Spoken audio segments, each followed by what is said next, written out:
Maintenant, la lumière est trop forte pour eux. Comme tu le vois, ils se retirent à l'arrière et se contentent de rester parmi les arbres. Ils attendent d'être davantage préparés, grâce à l'usage des feuilles merveilleuses de ces arbres. Mais toutes ces compagnies que tu vois seront bientôt rassemblées aux portes de la ville. Préparation pour le déplacement jusqu'à la cité céleste. Père Abraham, pouvons-nous te poser une question en attendant que la multitude soit rassemblée pour former cette compagnie A? Mais certainement. Ne te gêne surtout pas. Je viens de rencontrer mon vieux grand-père, qui est ici depuis plus de 30 ans. J'ai eu un long entretien avec lui avant que tu ne viennes. Il m'a dit beaucoup de choses au sujet de ce monde éternel de lumière. Mais au moment où il m'a quitté pour aller accueillir un autre de ses amis, il m'a dit qu'il y avait une grande activité aux alentours du trône, en ce moment. Est-ce que tu voudrais nous en donner l'explication à? Très volontiers. De grands événements sont sur le point de se produire, d'un caractère tel que le temps et l'éternité n'en ont jamais connu. Notre Seigneur a récemment annoncé que le moment où il quittera son trône de méditation était bientôt arrivé. Accompagné de tous les saints et de tous les anges, il descendra vers la terre pour la juger, car la coupe de l'iniquité est maintenant bientôt pleine. Il y a de nombreuses années que nous entendons la venue de Christ sur terre, dis-je. Certains sont même allés si loin qu'ils ont avancé des dates pour son retour. Mais là est leur folie, reprit Abraham. Notre Seigneur leur a clairement enseigné, rappelle-toi sa parole, et nous avons, ici dans le ciel, de fidèles copies des saintes écritures auxquelles nous avons accès quand nous le voulons, que nul ne connaissait ni le jour ni nous, qui sommes ici depuis de longs cycles d'éternité, n'a eu connaissance de ce que serait ce moment. Et même maintenant, l'instant précis n'a pas été annoncé. Mais des événements importants sont annoncés au trône à l'occasion du grand rassemblement, quand des millions de saints et d'anges sont assemblés, pour de grands services de louange que plus tard tu auras l'occasion de connaître davantage. Tous ici, comme ceux qui sont sur terre, sont profondément concernés par ce grand événement dont le Père a gardé pour lui les secrets. L'Église, NDT, selon la Bible, l'ensemble de ceux qui sont rachetés, sur terre et dans le ciel, sera bientôt unie dans un grand jubilé pour célébrer les grandes victoires finales de la croix et du Sauveur, à la résurrection de tous les saints, de tous ceux que la terre a connus depuis les jours d'Abel jusqu'à la fin des âges. Comme tu le sais, les saints qui vivront sur la terre seront tout changés en un instant, en un clin d'œil. Nous, dans le ciel, avec la permission de Dieu, nous retournerons tous vers ce qui aura été le lieu de notre naissance, et nous irons dire bonjour à l'Église terrestre. Alors se produira la grande résurrection, qui sera suivie du grand sabbat de la terre, NDT, ou millénium, règne de paix de 1000 ans que Jésus instaurera sur la terre à son retour, Apocalypse 20, 1-6. Bien que nous soyons ici depuis des siècles, nous attendons cet événement avec grand intérêt. Il nous revient en mémoire de tendres souvenirs des scènes de notre enfance et de notre jeunesse, et cela nous fait plaisir de savoir que nous allons bientôt visiter les lieux de notre expérience terrestre première, ainsi que les lieux qui ont été les témoins de notre libération de péché. Et puis, nous allons recevoir la plénitude et l'achèvement de notre salut, la rédemption de notre corps. Très peu d'entre nous ont déjà eu leur résurrection, comme tu peux le voir en ce qui me concerne. Oui, cela fait un certain temps que j'attendais de te demander ce qui fait la différence entre ton aspect et celui des autres esprits, comme du mien également. Tous les anciens ont reçu leur résurrection au moment où notre Seigneur est ressuscité. Ils sont devenus avec lui les prémices, les premiers fruits de ceux qui dorment. Cependant, aux noces de l'agneau, nous serons disposés à vos côtés comme si nous avions été tout nouvellement ressuscités. C'est un grand événement que nous attendons tous. Béni soit le Seigneur notre Dieu. Mon âme est ravie de joie pour le don inexprimable qu'il nous fait. Elle peut l'être, dit Abraham. Et cette joie de ton âme ne faiblira jamais. L'heure va bientôt sonner. Les anges et les saints en ont apporté la nouvelle jusqu'aux limites les plus reculées de ce domaine céleste. Le Saint-Esprit, lui aussi, qui est la lumière de l'Église sur terre comme au ciel, imprime cet événement la pensée des chrétiens les plus profonds et les plus engagés de l'Église terrestre. Mais je te reparlerai de ceci une prochaine fois, si tu le désires. Je vois que notre compagnie est presque complète, et nous devons nous préparer à partir pour la ville sainte. Tu verras que dans cette grande multitude le comportement de chacun ne sera pas identique, bien que presque tous soient de récents arrivants de la terre, et bien qu'à quelques exceptions près, tous soient impatients de voir le roi dans sa beauté. Certains, sur terre, étaient extrêmement joyeux. Mais d'autres ne l'étaient pas autant. Certains n'ont pas un bon usage des opportunités qui leur étaient offertes quand ils étaient sur terre. Ils n'ont pas passé beaucoup de temps en prière, ni fait beaucoup d'efforts pour développer en eux les fruits de l'esprit, ce qui forme le caractère pour l'éternité. Ils ont construit avec du bois, du foin, et du chaume, au lieu de le faire avec de l'or, de l'argent et des pierres précieuses. Mais sens-toi tout à fait à ton aise. Nous allons très bientôt partir pour la ville. Il repassa de nouveau devant nous et s'arrêta. Je vois ce que vous observez. Vous avez remarqué que certains, alors que nous préparons notre voyage vers la ville et le trône, sont enclins à retourner vers l'arrière, et ne sont pas tellement remplis de joie. Oui, dis-je, et je crois comprendre. Je me souviens que sur terre beaucoup d'enfants de Dieu ne pouvaient jamais se laisser persuader de s'engager de tout cœur sur le chemin de la vie. Leur foi était faible et laissait à désirer. Dans des moments de grande réjouissance en Dieu, ils avaient peu de goût pour les choses profondes du royaume. Il leur manquait ce que nous appelions une vraie consécration à Dieu. Parfois nous nous demandions presque s'ils étaient sauvés de leurs péchés passés. Il y avait une règle parmi nous. Ceux qui avaient clairement conscience d'avoir été beaucoup pardonnés savaient toujours beaucoup aimer. Et ceux qui étaient remplis du Saint-Esprit avaient un sens aigu de la victoire sur le monde, sur la chair et sur le diable. Ils étaient de ceux qui remportaient les victoires et obtenaient le droit de goûter de l'arbre de vie et de franchir les portes de la ville sainte. Ceux qui étaient remplis d'une joie véritable dans leurs âmes, et il semble bien que les mêmes dispositions s'appliquent à l'intérieur du royaume céleste. Tu es tout à fait dans la vérité, mon fils, reprit Abraham. Quand ceux qui ont une âme trop maigre arrivent ici, ils ont peu d'attirance pour le fleuve de cristal. Aussi ne pourraient-ils pas apprécier les fontaines qui se trouvent près du trône? Ils ne sont pas très attirés par les fruits des arbres que tu as mangés, j'en suis sûr. Mais ce qu'il apprécie le plus, dès qu'il arrive ici, ce sont les feuilles des arbres, dont tu as remarqué la douceur ainsi que le parfum. Pendant tout le temps qu'il me parlait, revenaient constamment à mon esprit les paroles de l'apôtre, l'œuvre de chacun sera manifestée, car le jour la fera connaître, parce qu'elle se révélera par le feu, et le feu éprouvera ce qu'est l'œuvre de chacun. Si l'œuvre bâtie par quelqu'un sur le fondement subsiste, il recevra une récompense. Si l'œuvre de quelqu'un est consumée, il perdra sa récompense, pour lui, il sera sauvé, mais comme au travers du feu. 1 Corinthiens 3, 13-15. Comme ils sont bénis, dis-je, d'avoir le fondement lui-même, l'expiation faite par notre Seigneur Jésus-Christ, et d'avoir aussi le privilège de l'usage de ces feuilles dont je me souviens qu'elles servent à la guérison des nations. Apocalypse 22h2. Dieu ne peut pas les récompenser très largement, précisa Abraham, car il leur manque la capacité de recevoir.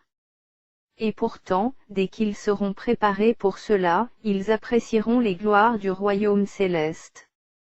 Une étoile diffère en gloire d'une autre étoile. Ceux qui auront été intelligents brilleront comme la splendeur du ciel, et ceux qui auront enseigné la justice à la multitude brilleront comme les étoiles, à toujours et à perpétuité. Daniel 12h3. Maintenant, dit Sénéssa, je dois te laisser te reposer. Tu m'as servi fidèlement et tu es fatigué. Je te reverrai dans 2 soirs. Il me souhaita une bonne nuit. Et il s'en était allé, en direction de la cité céleste. À l'heure prévue, mon ami à la barbe de soie entra. Je l'accueillis dans mon studio avec les salutations habituelles, et je lui dis: Sénéssa Sodi, ton récit m'intéresse au plus haut point, et j'attendais impatiemment ton arrivée. Es-tu prêt à me demanda-t-il. Je lui répondis par l'affirmative. Alors, il commença. Tout était maintenant prêt. 12 légions d'âmes venues de différents lieux s'étaient assemblées, en relativement peu de temps, à côté du fleuve. Tous étaient là parce qu'il était passé par la croix. Peu importait notre langue terrestre, nous nous comprenions parfaitement les uns les autres. Comme nous passons à côté d'eux, tous parlaient du précieux salut obtenu en Jésus. Alors que je changeais de conversation et que je commençais à me mêler plus librement au groupe de ces joyeux esprits, j'en rencontrai certains que je reconnus être de vieux amis. Une dame qui m'était très chère, que pendant de nombreuses années j'avais connue comme invalide et malgré cela profondément spirituelle, était dans ce groupe. Elle manifestait une joie débordante. Je ne saurais dire comment nous nous reconnûmes. Mais la similitude entre l'esprit et les traits physiques est telle que nous nous reconnûmes tout de suite. Notre mémoire était si rafraîchie qu'il nous sembla ne nous être jamais oubliés. Comme elle paraissait aller bien, maintenant. Son visage rayonnait d'une jeunesse immortelle. En m'approchant d'elle, je remarquai qu'un halo de lumière et de joie céleste, que je ne saurais décrire, recouvrait tout mon être. Au moment où je m'adressai à elle en l'appelant par son nom, elle me saisit soudainement la main en s'écriant: Gloire au Père! Sauvé! Sauvé pour toujours! Terminé, disparu toutes les maladies et toutes les souffrances. Alléluia! Mais oui! À qui sais-je? Et comme vous paraissez en pleine forme, les choses anciennes sont passées. Absolument. Quand vous m'aviez connu, je me trouvais dans une grande souffrance. Je réalise maintenant les paroles de Paul, car nos légères afflictions du moment produisent pour nous, au-delà de toute mesure, un poids éternel de gloire. 2 Corinthiens 4h17. Mon âme est remplie de gloire. Nous sommes maintenant tout près du roi dans sa beauté. Mais, écoutez. Qu'est-ce qu'on entend là? Mais oui, regardez. Les chars de Dieu arrivent. Voyant cela, nous nous mîmes à crier sans retenue. Nous pouvions entendre une très belle musique dans le lointain. En regardant dans la direction d'où cela venait, nous vîmes un immense cortège d'anges qui venaient dans notre direction avec des chars flamboyants de lumière. Alors que nous avions cette première vision très lointaine, je questionnai, avec beaucoup d'autres. Père Abraham, est-ce notre Seigneur Jésus, lui que nous attendons avec impatience depuis si longtemps? Ah! Ce sont les chars de Dieu, répondit très gentiment Abraham. Ils sont conduits par les anges. Sous peu, ils seront au milieu de vous. Ils amènent de nombreux bien-aimés qui viennent vous accueillir avant de vous conduire jusqu'à la ville et jusqu'au trône. Vous vous rappelez comment c'était sur terre, quand nos amis rentraient d'un long voyage, nous allions très loin à leur rencontre. Moi-même depuis Hébron, j'allais loin pour accueillir Lot et ses enfants. Isaac, lui, a fait un long chemin dans les champs pour venir à la rencontre de Rebecca qui arrivait avec ses chameaux. À votre époque, c'est sur les quais des gares et des ports que vous alliez retrouver vos bien-aimés. Eh bien, cette tradition est conservée dans le ciel. En peu de temps, et bien plus rapidement que ne l'auraient fait les meilleurs trains terrestres, ils s'étaient rapprochés à grande vitesse. Ils semblèrent nous dépasser en décrivant un large cercle. À la demande d'Abraham, les grandes légions s'écartèrent pour former un passage, se disposant en deux groupes allongés avec un grand espace au milieu, afin de laisser de la place pour les chars célestes. Ils commencèrent à réduire notoirement leur vitesse. Plus lentement mais avec beaucoup de grâce, ils s'engagèrent entre les deux longues rangées d'âmes enchantées et impatients. Nous étions tous là, en silence, le souffle coupé. Pas simplement enchantés, nous étions dans l'émerveillement de ce que voyaient nos yeux. Ces voitures, et ceux qui étaient à l'intérieur, brillaient d'un éclat et d'une gloire dont nous savions que c'était un reflet du trône lui-même. Quand enfin le convoi s'arrêta, ses passagers poussèrent un puissant Alléluia à Dieu, ses rachetés étaient arrivés. Nous vîmes alors à l'intérieur de nombreuses personnes joyeuses et radieuses qui, bien vite, furent au dehors parmi nous. Elles étaient venues nous accueillir dans ce royaume de lumière et d'éternité. Ce n'étaient autres que des parents, des amis, des proches, que nous avions bien connus sur terre et qui savaient que nous arrivions. Nous avions des réunions sur terre, mais en aucune façon, elles ne sauraient être comparées à la joie de cette rencontre. Certains étaient là depuis de nombreuses années. Bientôt, nombreux étaient ceux qui se serraient dans les bras les uns des autres. Quelle joie!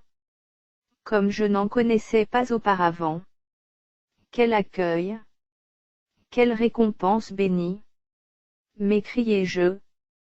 Parmi tous les arrivants se trouvait ma propre mère. Elle était décédée depuis de nombreuses années. Comment elle me reconnut, je ne saurais le dire. Mais elle s'était précipitée sur moi. Je la reconnus très vite. Maman, c'est toi? Elle était très belle et gracieuse. Elle me serra dans ses bras. Je savais que tu étais arrivée, me dit-elle. Tous mes souvenirs d'enfance, ses sourires et sa tendresse habituelle, tout ce que suggère l'amour d'une mère me revint alors en mémoire. Beaucoup d'autres étaient dans mon cas. Des mères et des fils, des pères et des enfants, de vieux amis qui se retrouvaient. La gloire et la joie de ces circonstances surpassaient tout ce que j'avais connu. Les conducteurs des véhicules nous invitèrent très gentiment à tous prendre place avec eux. Naturellement, nous acceptâmes avec des remerciements leurs offres de gentillesse, et nous nous retrouvâmes sans plus attendre à l'intérieur des voitures.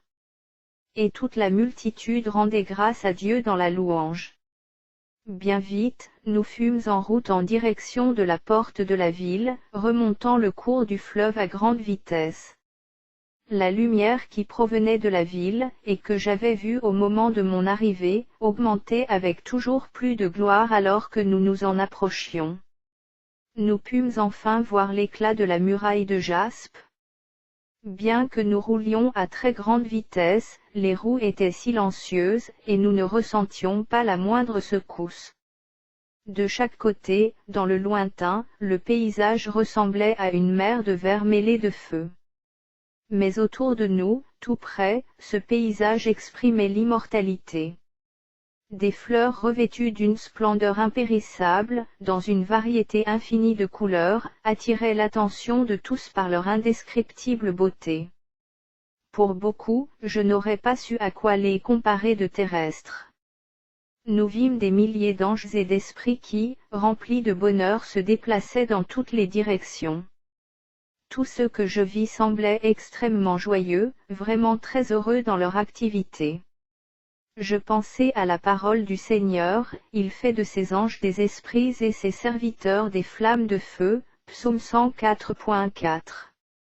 Je demandai à ma mère, peux-tu me dire pourquoi nous n'avons pas été amenés directement devant le trône au moment où nous avons quitté notre demeure terrestre? Tu n'aurais pas pu supporter sa gloire. Tu aurais été aveuglé, plongé dans une confusion extrême et dans l'inconscience. Même maintenant, tes pouvoirs qui se développent ne peuvent pas encore saisir toute la gloire et toute la grandeur de la ville. Il te faut une préparation plus grande. Une loi similaire s'applique dans le ciel comme sur la terre. Le système des patriarches et celui du judaïsme étaient, en ce qui concerne la gloire et les bénédictions, très inférieurs à la dispensation chrétienne. Et le royaume des cieux, sur terre, était, sur ces mêmes points, très inférieur à ce royaume-ci, comme tu peux le constater. Aussi, tu ne pourrais pas être amené près du trône avant d'y avoir été correctement préparé. Mais je suis déjà si contente que tu sois là. J'ai été informée de ton arrivée avant que tu ne franchisses les portails du paradis. Et j'ai souvent eu des informations à ton sujet depuis le jour où j'ai quitté la terre. Cet ange très précieux, le conducteur de cette voiture, que tu ne reconnais pas, a souvent été avec toi. Un jour que tu étais très malade, loin de chez toi, et que tu mourais en pleine nuit, il est resté toute la nuit à côté de ton lit, la main posée sur toi, disant qu'il te fallait vivre et terminer ton ouvrage. Il m'a dit également comment il t'avait sauvé des eaux, un jour que tu avais failli te noyer. Maman? Il était là à ce moment-là. Bien sûr, mon fils. Et sa main a redressé ta petite embarcation alors qu'elle était presque retournée.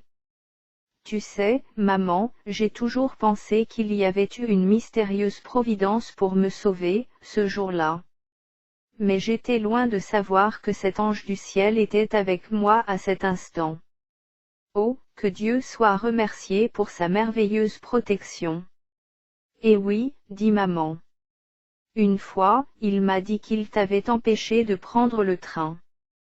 Car si tu l'avais fait, ta vie aurait été perdue et tu n'aurais pas pu accomplir ta tâche. Ne te rappelles-tu pas les nombreuses fois où la Providence s'est étrangement trouvée sur ton chemin? Tu en as été étonné. Quelquefois, tu as été peiné par ce qui t'arrivait. Mais l'ange avait la garde de ta vie. Il était ton bouclier face au rugissement du danger. Un jour, tu pourras lui poser toutes mes questions que tu veux à ce sujet. Et nous-mêmes, nous pourrons parler de tout. Car nous ne sommes qu'au printemps de la vie éternelle. Mais, regarde, nous approchons de la porte dorée, celle qui brille d'une seule et immense perle. Elle est constellée d'un millier de pierres précieuses étincelantes.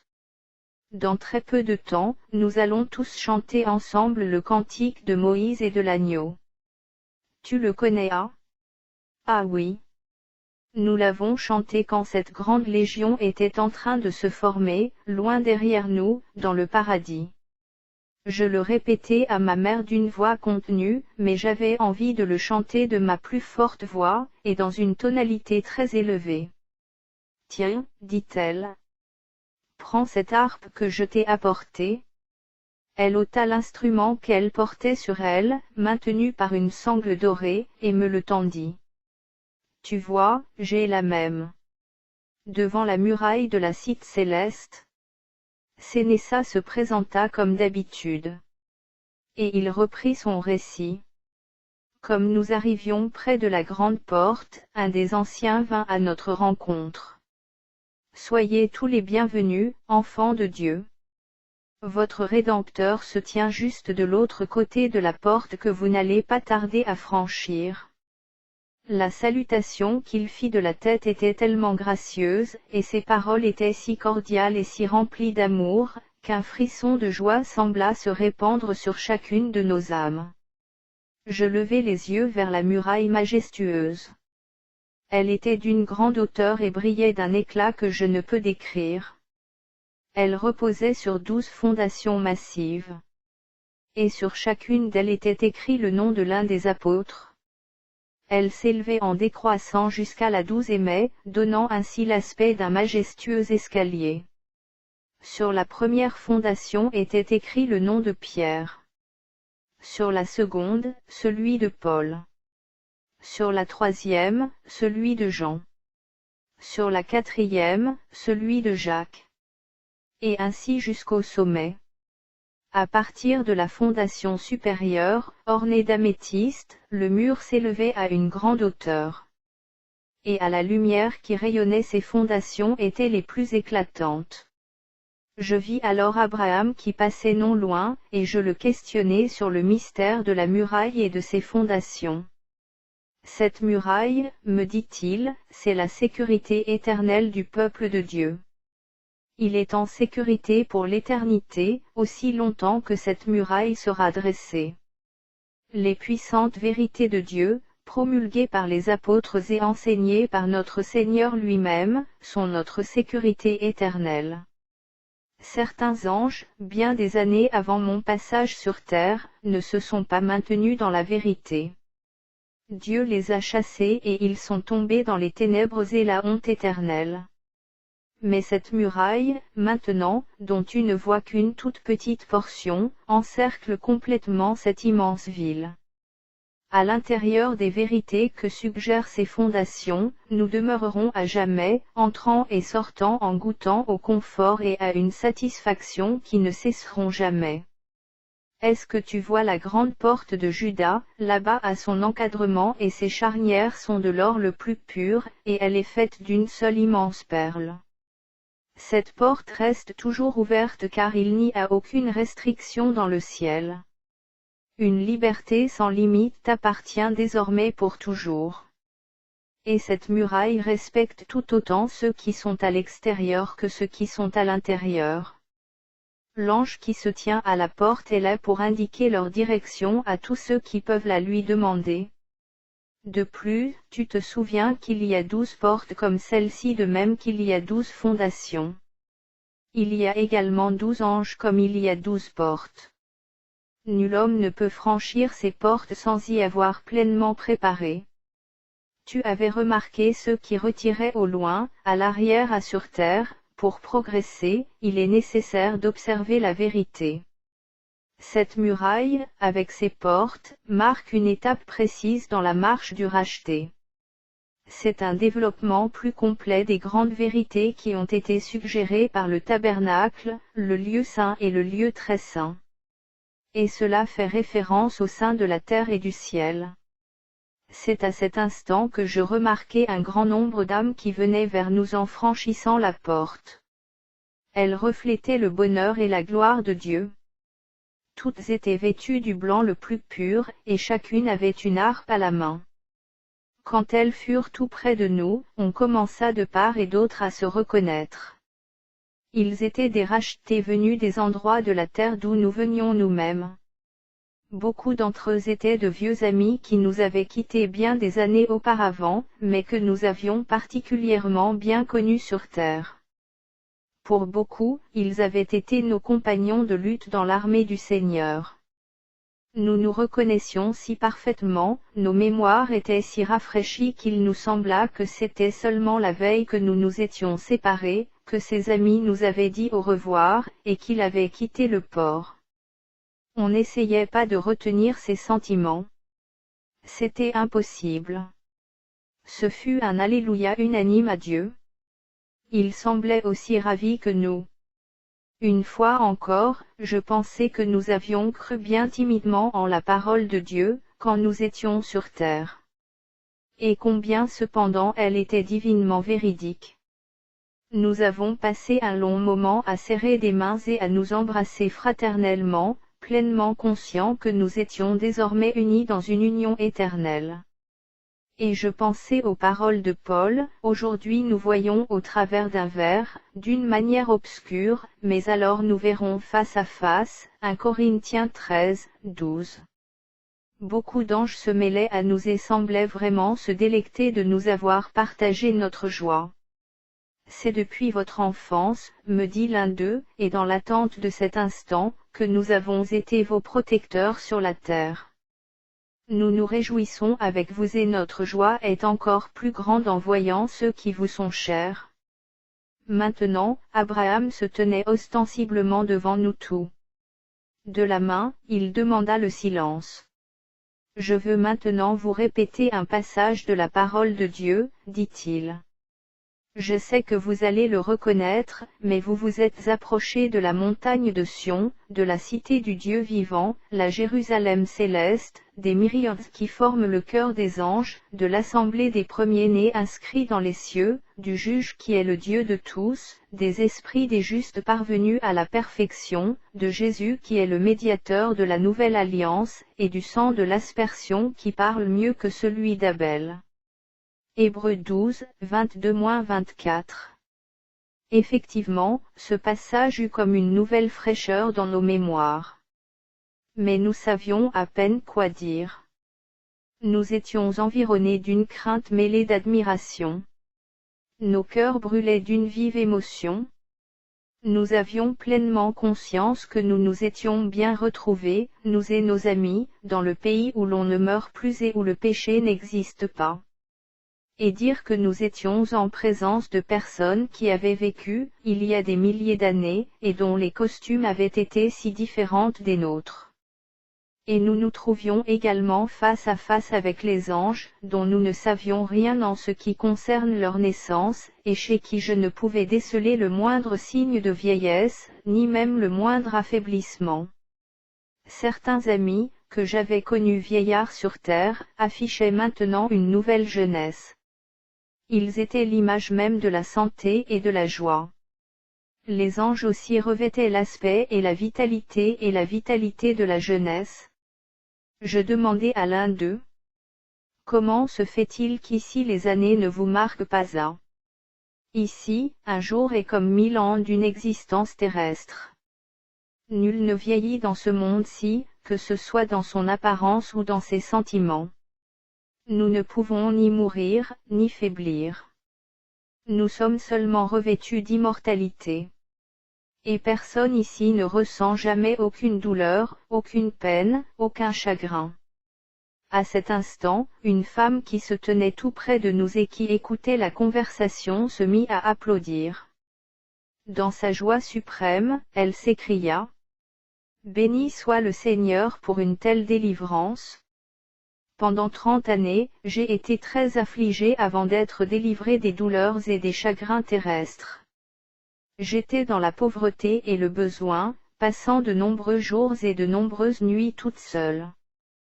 Trop seule. Ma maladie a été très longue et elle m'a fait beaucoup souffrir. De temps en temps, un voisin passait me voir un petit moment. Quelquefois, il m'apportait un bouquet de fleurs, ou il priait que Dieu m'apporte son soutien dans l'affliction. Une sombre nuit, un violent orage s'est déchaîné. La pluie et le vent étaient très forts. Les éclairs se succédaient et le tonnerre secouait ma cabane au point que je pensais la voir s'écrouler. Comme j'étais seule, j'avais très peur.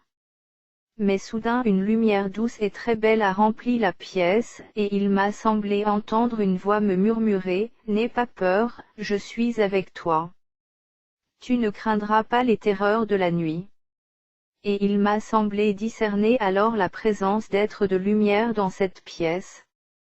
Je me suis assise sur le lit et j'ai dit: ô Seigneur, tu es là, et j'ai répété les paroles du prophète: je serai plein de confiance, et je ne craindrai rien, car l'Éternel est ma force et le sujet de mes louanges, c'est lui qui m'a sauvé. Ésaïe 12:2. Pendant le restant de cette nuit, mon âme a été joyeuse d'une manière extraordinaire et j'ai été remplie de louanges pour Dieu. À cet instant, l'ange qui nous avait parlé dit en souriant: je sais tout de cette nuit. J'étais avec toi. J'étais aussi à ton côté la nuit où tu es décédé.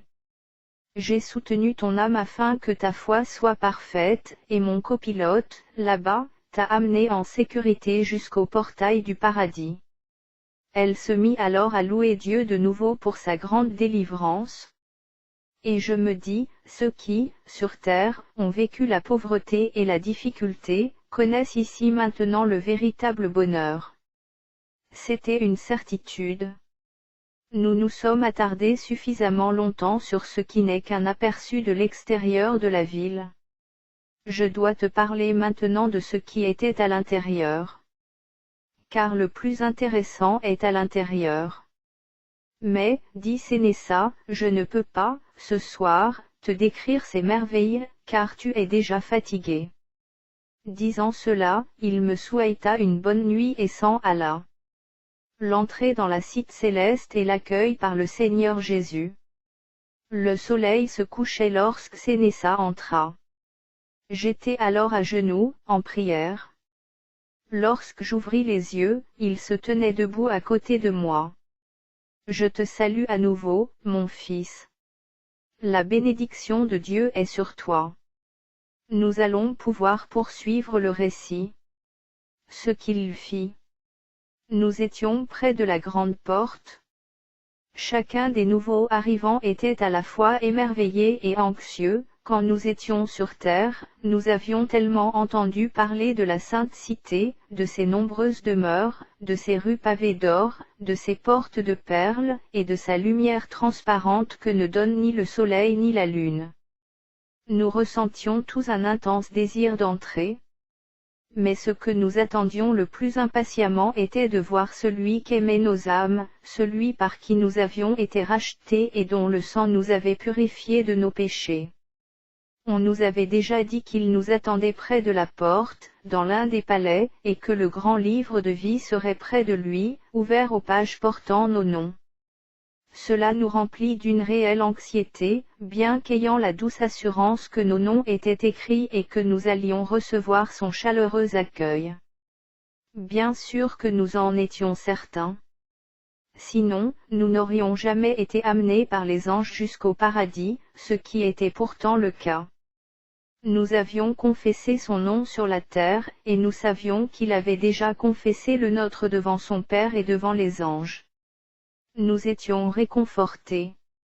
Et nous savions aussi que nous avions mangé du fruit de l'arbre de vie et bu de l'eau du fleuve de cristal.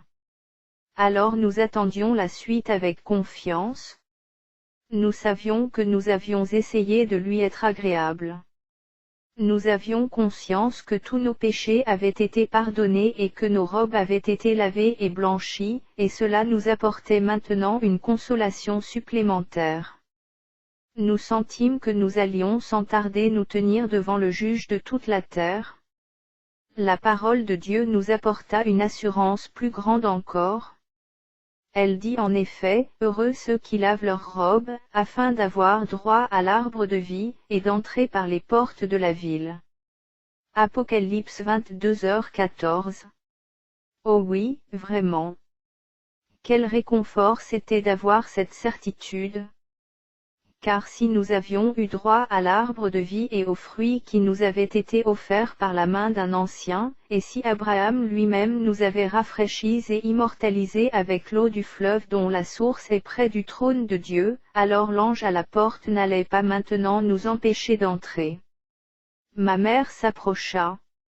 Elle avait été jusque-là très occupée à converser avec d'autres. Elle me rassura. Tu ne dois pas avoir peur, Sénéssa. J'ai ressenti moi-même beaucoup de joie à ce sujet. Il y a bien des années, je passais près d'ici au moment où l'ange écrivait les noms de ceux qui étaient nés de nouveau. Et j'ai vu qu'il écrivait ton nom. Alors, je lui ai demandé de qui il s'agissait. Il a appelé un autre ange qui arrivait tout juste d'un endroit de la terre où avait lieu un grand réveil religieux et où se déroulait un conflit spirituel. Il lui a demandé s'il pouvait préciser qui étaient ceux dont les noms venaient d'être cités. Je me trouvais parmi eux il y a encore bien peu de temps, a-t-il répondu. Il a fait une description si minutieuse que j'ai eu la certitude absolue qu'il s'agissait bien de toi. Et j'ai vu inscrit d'autres noms de personnes du même endroit. Ma vieille maison. Ta vieille maison. Son souvenir m'est cher maintenant que j'y pense. Un jour, nous parlerons en détail de ce qui s'est passé depuis que je t'ai quitté. Mon âme a donc été remplie d'une joie immense lorsque j'ai vu ton nom. Et quand l'ange a su que j'étais ta mère, il m'a raconté qu'il s'était trouvé avec toi, et ton cousin que je connaissais très bien, une nuit que vous aviez passé du temps dans la prière. Il se tenait à côté de toi, tard dans la nuit, quand solennellement vous avez fait un vœu. Et vous avez promis fidélité à Dieu, ainsi que l'un à l'égard de l'autre. Alors un ange est allé réveiller ton père, qui dormait dans une autre pièce, afin qu'il puisse entendre votre serment. Aussi, tu peux croire que non seulement moi-même, mais les anges avec moi, nous nous sommes tout réjouis quand ils m'ont apporté la nouvelle. Il m'a parlé également de la conversion d'autres membres de notre famille et de celle de nombreux voisins. Formidable, dis-je. Le ciel a donc de telles relations avec ce qui se passe sur la terre. Il nous semblait que nous ne savions pratiquement rien là-dessus. Cependant, les paroles de ma mère évoquèrent toute mon expérience passée, les circonstances de ma conversion, mes prières nocturnes, mon travail ardent pour les autres. Les événements auxquels elle venait de faire allusion et bien d'autres, surgissaient à mon esprit.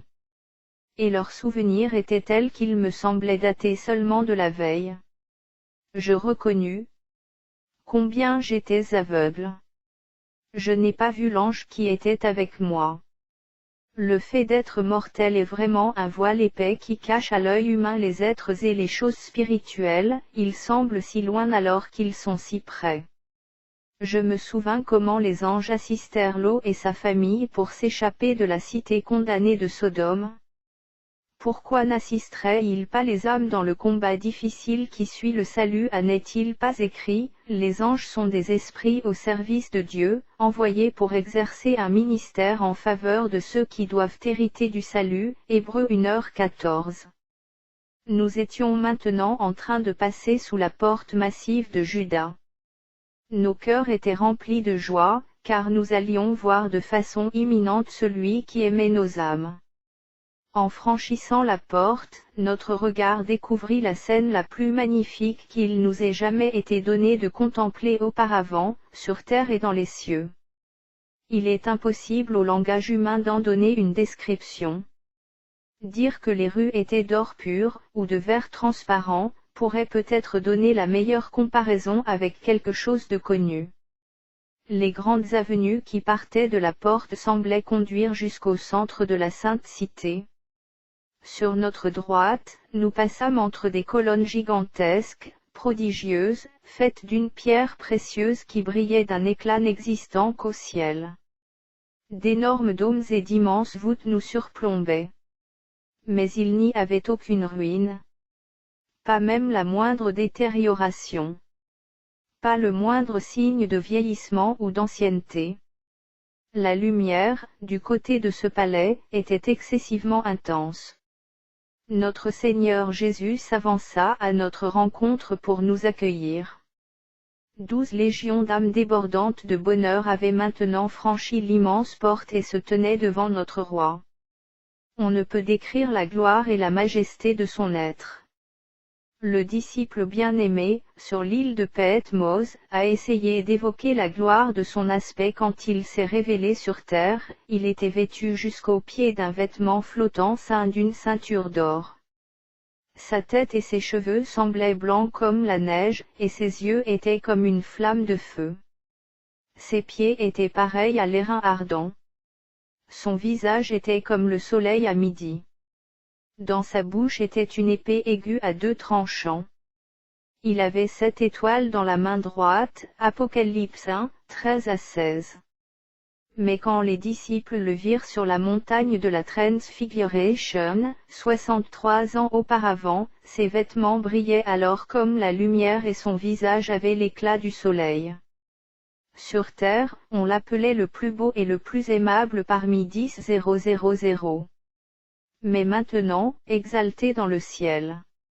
Les mots sont trop fades pour exprimer sa gloire. L'entrée dans la cité céleste et l'accueil par le Seigneur Jésus 2. On voyait les marques dans ses mains. Et au-dessus de ses sandales, l'empreinte des clous apparaissait distinctement. Il était véritablement l'incarnation de la lumière. Il n'éblouissait pas nos regards comme ce fut le cas du visage de Moïse face à l'ancien Israël car nous étions préparés à cela. Depuis notre conversion jusqu'au moment où nous avons franchi cette porte, nous avons été préparés pour cette vision de notre Seigneur. Comme elles étaient puissantes les paroles de l'Écriture, alors que je regardais sa face et jetai ensuite un regard au loin, vers l'intérieur de la ville n'a besoin ni de soleil ni de la lune pour l'éclairer. Car la gloire de Dieu l'éclaire, et l'agneau est son flambeau. Apocalypse 21, 23. Il était également l'incarnation de l'amour. Chaque trait de son visage parlait d'amour. Il était véritablement le reflet de l'amour infini de son Père. Tout l'amour, dans le ciel ou dans l'Église sur la terre, venait de lui. Il nous souhaita la bienvenue. Et comme nous nous approchions, une puissante impulsion nous conduisit tous à nous prosterner. Alors nous commençâmes à l'adorer avec un chant de louange qui disait, « Digne est l'agneau qui a été immolé et qui a racheté pour Dieu, par son sang, des hommes de toute tribu, de toute langue, de tout peuple et de toute nation. » Apocalypse 5h9. Les anges et les saints qui étaient venus à notre rencontre se joignirent à nous et chantèrent des chants que nous n'avions jamais entendus auparavant. Nos âmes étaient baignées d'une joie indescriptible. Combien de temps sommes-nous restés ainsi prosternés à nous n'aurions pu le dire. Car notre satisfaction et notre joie étaient si profondes que nous ne prêtions aucune attention au temps qui s'écoulait au compteur de l'éternité. Il s'adressa à nous avec des mots remplis d'amour, nous souhaitant une cordiale bienvenue et rendant témoignage de nous devant la multitude des anges présents et devant la face de son Père. Et sans davantage de présentation, nous nous sentîmes alors parfaitement à l'aise tous ensemble. « Venez, dit-il. Venez et regardez dans ce livre. Je l'ai ouvert aux pages qui sont pour vous les plus intéressantes. » Nous restâmes tout autour de lui, en cercle, aussi près que nous le pouvions, pour regarder dans les pages du grand livre des livres l'enregistrement céleste du passé et du futur. Non seulement nos noms étaient écrits, mais au-dessous d'eux, il y avait beaucoup de choses qui évoquaient notre travail pour Dieu quand nous étions sur terre. Je me souvins alors de ce que Dieu avait dit au travers de l'un de ses prophètes. C'était un passage que j'avais lu au moins une centaine de fois. Un livre de souvenirs fut écrit devant lui pour ceux qui craignent l'Éternel et qui honorent son nom. Ils seront à moi, dit l'Éternel des armées, ils m'appartiendront, au jour que je prépare. Malachie 3, 16-17. Nous prîmes seulement le temps de lire le 10e de ce qui était écrit. Car notre Seigneur déclara: Vous avez maintenant l'entière liberté d'aller où vous voulez, et de lire à loisir le contenu de ce livre merveilleux. Jetant un regard sur ces pages, nous remarquâmes les noms de certains, qui étaient avec nous quand nous étions arrivés dans le paradis, mais qui étaient retournés en arrière et étaient restés très loin des portes de perles. Sans plus d'explication, nous comprîmes qu'ils n'étaient pas préparés. Comme les anciens sacrificateurs quand ils n'étaient pas sanctifiés et étaient indignes de l'autel, ils ne pouvaient pas s'approcher du trône. Nous savions cependant qu'il allait ultérieurement y être amené, car il se trouvait quelque part le long du fleuve de vie, parmi les arbres dont les fruits étaient leur nourriture et les feuilles leur remède. Leur actuelle récompense était tout ce que Dieu pouvait leur donner dans leur présent état de grâce. Nous savions que ces feuilles étaient uniquement destinées à ceux dont les noms étaient écrits dans le livre de vie, et que leur pouvoir de guérison était pour eux pareil à la grâce sanctifiante que Dieu dispense dans son royaume terrestre. Sur terre, le remède avait vraiment été tout près d'eux, mais ils ne l'avaient pas reçu. Ils n'avaient jamais réalisé la signification profonde du précieux sacrifice de Jésus à leur égard. Mais combien nous étions reconnaissants de savoir que l'efficacité du sang du Sauveur est valable tout autant pour ceux de son peuple qui sont de l'autre côté du fleuve que pour ceux qui sont de ce côté-ci. Nous savions aussi que l'essentiel de notre rédemption était encore à venir, et qu'elle serait accomplie au matin du grand jour de la résurrection. Je m'étais souvent demandé si, depuis la cité céleste, nous aurions en pensé ceux qui sont perdus, si certains de nos amis nous manqueraient, et si nous ne serions pas remplis de tristesse et de chagrin, bien que Dieu ait dit, il essuiera toute larme de leurs yeux, Apocalypse 21h4. Mais je me rendis compte que la question était réglée. Je me trouvais là depuis suffisamment longtemps. J'avais déjà franchi le fleuve de vie, bu à ses eaux de cristal, mangé du fruit des arbres qui poussent sur ses rives. J'avais été salué par les milliers de rachetés venus par les chars de Dieu, et j'étais même entré avec eux dans la ville par ses portes. Et pendant tout ce temps, mon âme n'avait connu que les émotions les plus élevées de la louange. J'avais été si entièrement plongé dans l'amour de Dieu, et ma propre volonté s'était si intensément perdue dans la volonté de mon Rédempteur béni, que pas un seul instant je n'avais eu la pensée de pleurer au sujet de quoi que ce soit. En fait, je découvris que toutes mes dispositions envers la peine et le chagrin s'en étaient allées. Je pouvais maintenant voir les choses comme Dieu les voit. Comme je me tenais debout à côté de mon Rédempteur et Seigneur, avec le grand livre de vie posé ouvert devant moi, j'eus la possibilité de regarder très loin vers l'intérieur de la ville. Je vis alors une multitude de personnes, toutes reflétant le bonheur, des âmes que je n'avais pas encore rencontrées, et dont je ne savais pas qui elles pouvaient être. Bien sûr, certaines, je ne les connaissais pas. Mais les autres, des personnes que j'avais connues sur terre et dont j'avais craint qu'elles ne soient parmi les perdus, pouvaient fort bien être là, dans la ville. Je m'interrogeais à ce sujet, particulièrement dès l'instant où j'avais été salué par quelqu'un que jamais je n'aurais espéré voir au ciel.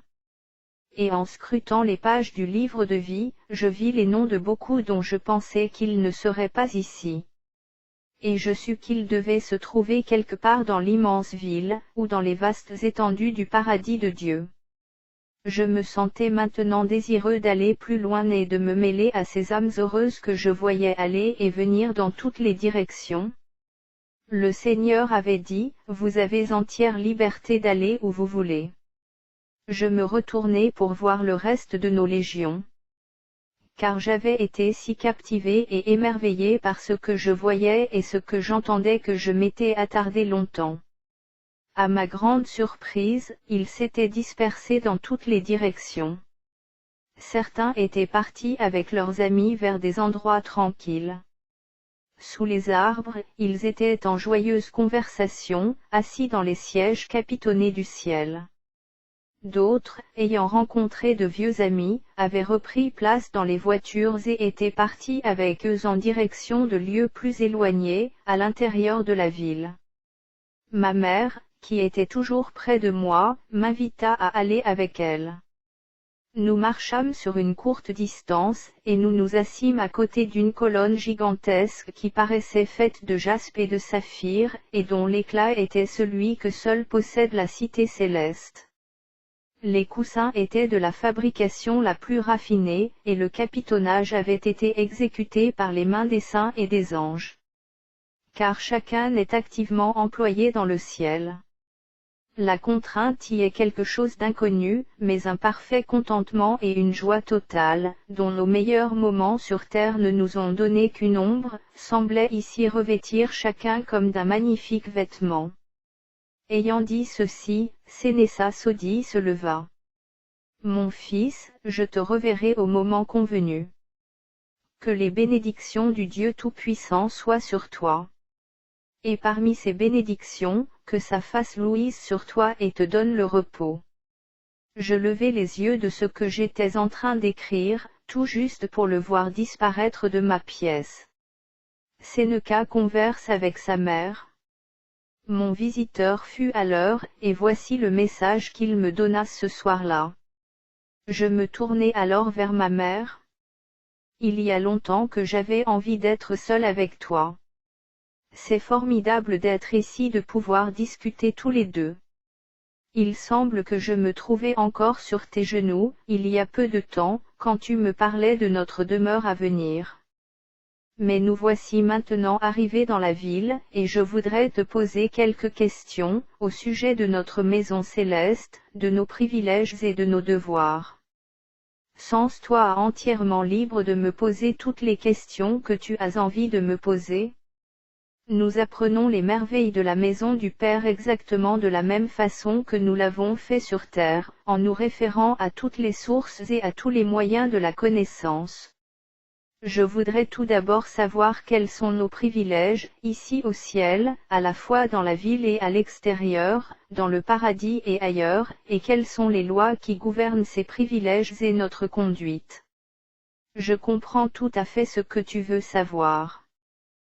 Tu as posé des questions très importantes et je suis heureuse de pouvoir t'apporter les explications détaillées que tu attends. Tes privilèges de toute façon sont sans limite. Ton aptitude à te réjouir a été grandement augmentée depuis que tu as quitté le cadre de ta vie terrestre. Chaque chose, ici, nous invite à exercer pleinement chaque faculté de notre âme. Ta conduite sera dirigée par la connaissance de la volonté de Dieu. Jamais tu n'auras le désir de te comporter ou de faire quoi que ce soit en opposition avec la volonté de Dieu. C'est la loi de l'amour et de la lumière qui est la loi du royaume céleste. Nul ici n'a le désir de faire quoi que ce soit qui ne serait pas droit moralement. Il n'y a aucune pensée ou suggestion de la part de quiconque, soi-même ou quelqu'un d'autre, pour faire quelque chose de mal. Tu as certainement remarqué que, jusqu'à maintenant, il n'y a pas eu pour toi d'inclination interne, ou de tentation externe, pour faire quoi que ce soit de mal. Tout ce que tu as envie de faire est bien, tant que cela concerne la droiture morale. Cependant, ta connaissance a ses limites. Tout ce que Dieu approuve et dont ta connaissance a la compréhension, tu l'approuveras le plus profond de ton âme. Sa volonté devient pour toi une loi. Il ne charge ici jamais personne de culpabilité, car personne, dans tout le royaume céleste, n'a la moindre pensée, le moindre désir de désobéir. On ne connaît pas le péché ici. Cette grande malédiction terrestre est entièrement bannie de ces rues et des maisons de la ville, tout autant que des routes, des chemins, et des lieux de détente du paradis. Il n'y a jamais eu ici l'ombre d'un péché, depuis que Dieu en a chassé les anges qui ont péché. Chaque personne, parmi ces milliers et ces milliers que tu vois là-bas aller et venir, est si totalement à l'image de Dieu qu'elle n'a pas le moindre désir de faire autre chose que le seul accomplissement de sa volonté. Notre devoir, ici, n'est qu'un privilège béni. C'est notre immense joie de faire tout ce que nous devons faire. La contrainte et l'obligation, dont je me souviens qu'elles étaient des choses que nous connaissions particulièrement sur terre, sont des mots qui ici n'ont aucun sens. Tu as dû voir jusqu'à maintenant, je n'en doute pas, que tous ceux que tu as rencontrés ou aperçus possédaient une joie et un bonheur parfait. Au ciel, l'insatisfaction est inconnue. Chacun est tout à la fois satisfait et entièrement au repos. C'est merveilleux. Avouez-je. Mais je voudrais en savoir plus, si je ne te lasse pas avec mes questions. Quel privilège avons-nous, au ciel, en ce qui concerne le fait d'aller d'un endroit à un autre, et de visiter les magnifiques demeures que je vois bordant les immenses artères et les avenues de la ville, car notre Seigneur a dit, « Allez où vous voulez et réjouissez-vous. » Va là où ça te fait plaisir d'aller, dit-elle en souriant. Tout ce que tu vois, et infiniment plus, t'appartient. Oui, tout t'appartient. Tu ne te rappelles pas cette parole de l'Écriture, tout est à vous, et vous êtes à Christ, et Christ est à Dieu, 1 Corinthiens 3, 22-23, cela fait plus de 60 ans que je suis ici, et je suis allé de très nombreuses fois jusqu'à des endroits éloignés, dans la ville. Pourtant, je n'ai vu qu'une petite portion de mon héritage.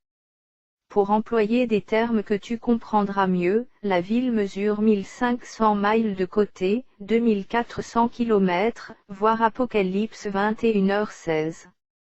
Et sa hauteur est égale à sa longueur et à sa largeur. Aussi son immensité te suffira. Et tu as le privilège de la posséder en totalité. Oh, ma chère maman! Les œuvres de Dieu sont si merveilleuses. Je suis comblée d'admiration et d'émerveillement. Il y a de quoi. Et ton émerveillement ne connaîtra pas de fin. Car la ville est construite étage sur étage. Jamais nous ne pourrons pleinement comprendre cette hauteur, cette gloire, et cette immensité inconcevable. Tu vois là-bas ces fontaines, où jaillit l'eau pure de la vie. Oui, absolument. Cela fait un moment que je les avais remarquées et que je voulais te questionner à leur sujet. Je vois beaucoup de personnes assemblées auprès d'elles et qui boivent avec des coupes d'or. Je suppose que tous y ont droit. Bien sûr. Il y en a dans toute la ville, et même dans les parties les plus reculées du paradis.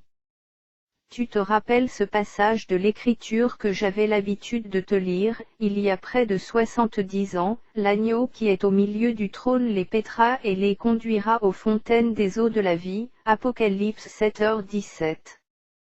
Mais oui. Je l'ai lu des centaines de fois depuis, mais jamais je n'ai pensé que ce passage avait une telle signification. Quand tu iras jusqu'au trône lui-même, tu verras la grandeur de sa signification à un point que tu ne peux pas maintenant saisir. Tu as certainement déjà goûté l'arbre de vie et bu au fleuve de cristal, car ce privilège a été le tien immédiatement en arrivant aux frontières du royaume céleste. Mais as-tu remarqué qu'il y a 12 sortes de fruits sur chaque arbre, Apocalypse 22h2. Oui, l'Ancien me l'a dit. Mais je n'en ai seulement mangé que très peu de fois depuis mon entrée dans le paradis. Et ce sont d'autres qui ont alors fait le choix à ma place. Mais ces arbres, là, dans le milieu de cette rue, comme ils sont chargés de fruits. Ils ont tous été plantés par notre Seigneur lui-même et ils poussent par sa volonté. Rappelle-toi ces paroles quand il était sur terre, je vais vous préparer une place, Jean 14h2, eh bien, voilà. Ces fontaines et ces arbres, avec toutes leurs bénédictions, sont à toi pour toujours. On ne se lasse jamais de quoi que ce soit qui se trouve ici. Et jamais on n'a le désir de quelque chose qu'on ne pourrait avoir. Il y a une telle abondance dans la variété de la nourriture, que tu peux manger et toujours être pleinement satisfait. À cet instant, pas très loin de nous, nous vîmes quelqu'un que nous distinguâmes parmi la multitude comme étant l'un des anciens. Je questionnai ma mère. Est-ce qu'il ne pourrait pas s'arrêter un petit moment avec nous? Qu'est-ce que tu en penses? Cela lui plaira certainement. Elle lui fit signe de venir vers nous. C'est Moïse, j'en suis sûre, me dit-elle alors qu'il s'approchait. Oh que je suis reconnaissant envers Dieu. J'ai le désir de le voir depuis mon arrivée au paradis. Mais comme il arrivait tout près de nous, je ressentis comme une crainte venir sur moi. Je repensai à la grandeur qui avait été la sienne sur terre. J'eus également peur que les questions que je voulais lui poser ne l'intéressent plus, car je supposais qu'on avait déjà dû lui poser les mêmes des milliers de fois. Maman me rassura. Tu ne dois pas avoir peur de lui demander ce que tu as envie de lui demander. Il prendra grand plaisir à t'apporter son aide en quoi que ce soit. Rencontrant un groupe à l'une des fontaines toutes proches, il s'arrêta un moment pour converser. J'interrogeai encore maman. Je me souviens qu'il est dit dans l'Écriture qu'il y a 24 anciens dans le ciel. C'est vrai? 12 viennent des anciennes dispensations, et 12 viennent de l'époque du Christ. Je demandai également si, dans le ciel, il y avait des distinctions et des honneurs comme sur terre. Tout à fait. Mais seulement sur un seul critère, la fidélité et les mérites de la vie terrestre. Les anciens sont grandement honorés dans le ciel. Ils ont déjà eu leur résurrection, ce qui leur donne d'autres possibilités pour se réjouir et pour sévir. Leurs corps spirituels sont tels, qu'au lieu d'être une gêne, ils leur sont une aide précieuse et un avantage. Tu as certainement remarqué comme ils sont beaux dans leur ressemblance avec le Seigneur lui-même. J'avais déjà remarqué cela chez Abraham et Josué. Et je pense maintenant à l'Écriture, où le prophète déclare, « Je serai satisfait quand je m'éveillerai à ta ressemblance » Psaume 17, 15. Absolument, dit maman. Nous attendons tous avec grand intérêt cet événement. Depuis ton arrivée, tu as sans doute entendu que le Seigneur a fait savoir que la résurrection générale était proche, quand toi et moi, et toutes ces multitudes d'âmes, nous recevrons nos corps spirituels. Le Père lui-même, dont tu ressens si intensément l'esprit qui est l'atmosphère même de la ville et du paradis, nous a fait savoir et sentir que ce moment était bientôt arrivé. Certains événements doivent auparavant se produire sur terre. Alors, accompagné de tous les anges et de la foule immense de ces esprits rachetés devenus parfaits, notre Seigneur Jésus descendra vers la terre. Quand nous serons tout près de la terre où dorment nos corps, car ce que nous appelions la mort n'est qu'un sommeil, un commandement sera donné.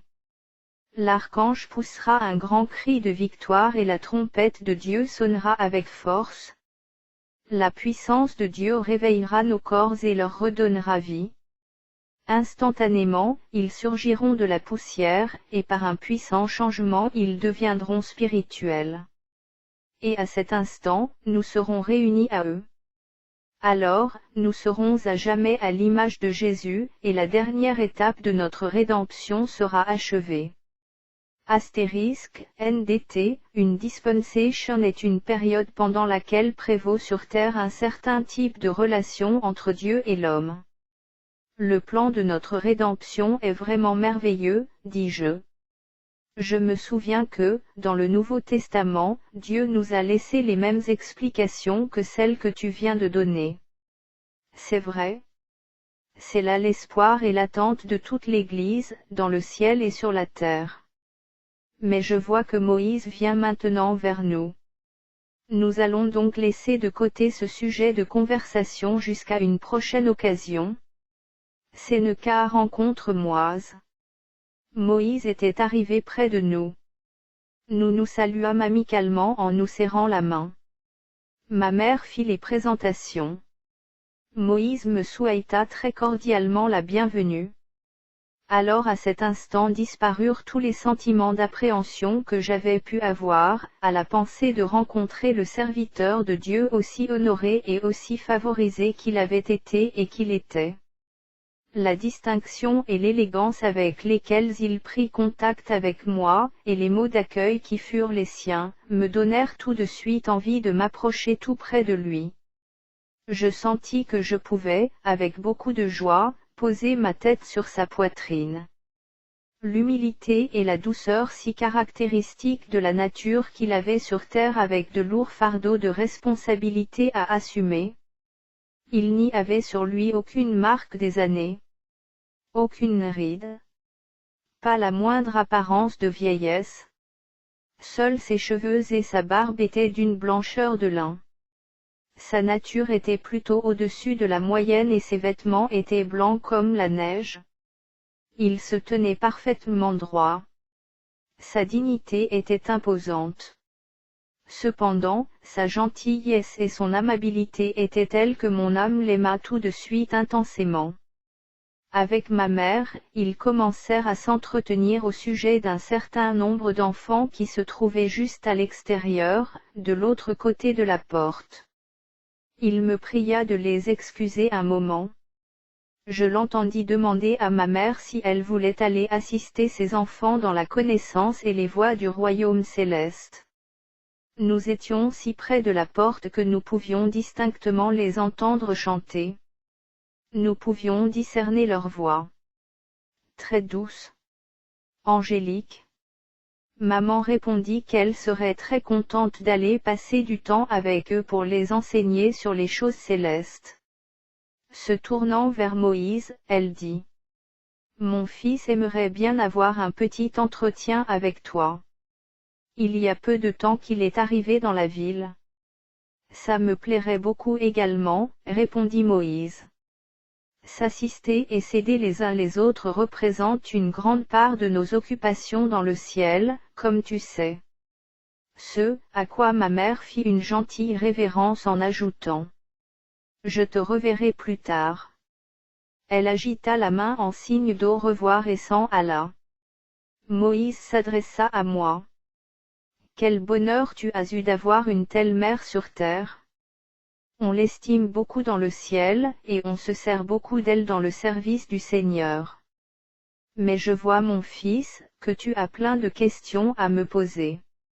Les interrogations et les requêtes de ton âme te seront d'un grand secours ici. Marchons un peu jusqu'à ce bosquet d'arbres, là-bas. Nous prendrons un fruit et nous pourrons manger tout en parlant. J'ai toujours aimé les fêtes, religieuses ou autres, quand j'étais sur terre.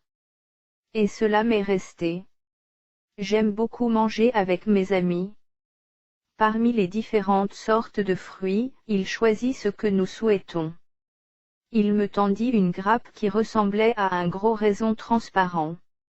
Ceci t'aidera à comprendre les mystères du royaume de Dieu, mystères qui ne concernent pas tant notre rédemption que notre progression, notre croissance, dans la connaissance de sa volonté pour le glorieux futur.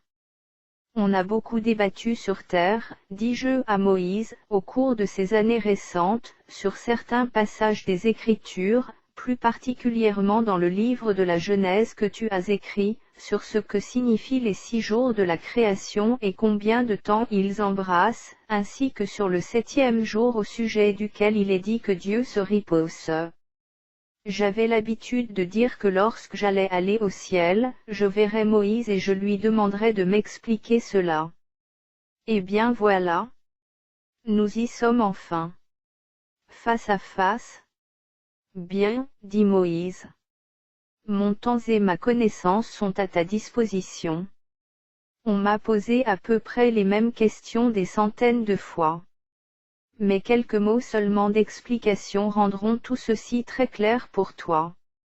Tout d'abord, et pour commencer avant là où j'ai commencé quand j'ai écrit sous l'inspiration de Dieu, avant le commencement, les grands cycles d'éternité ne concernèrent en rien la terre qui n'existait pas.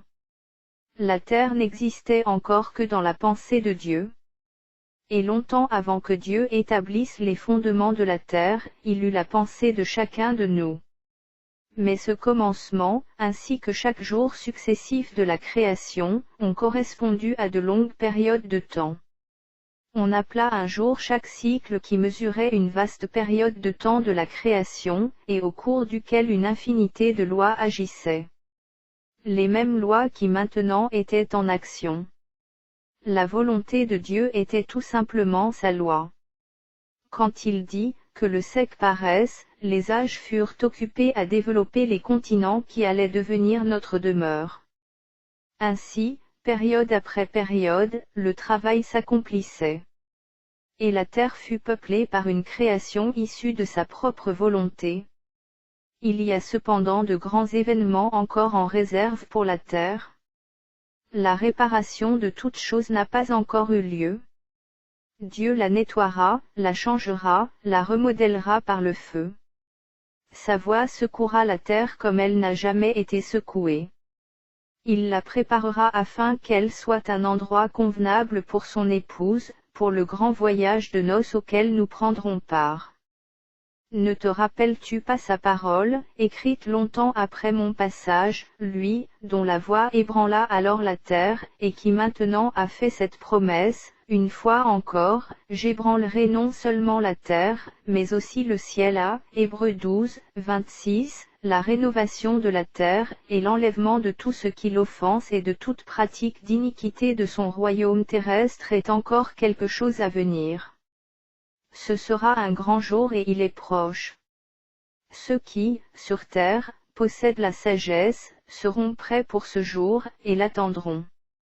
Très bien, dis-je à Moïse, ces grandes questions concernant la création m'intéressent profondément. Mais ne pourrait-on pas les laisser de côté pour une prochaine rencontre? Il y a d'autres choses sur lesquelles j'aimerais te questionner. Certainement. Parle-moi de notre Seigneur Jésus, de ce qu'il était avant de naître dans le monde, avant de devenir sacrifice pour le péché.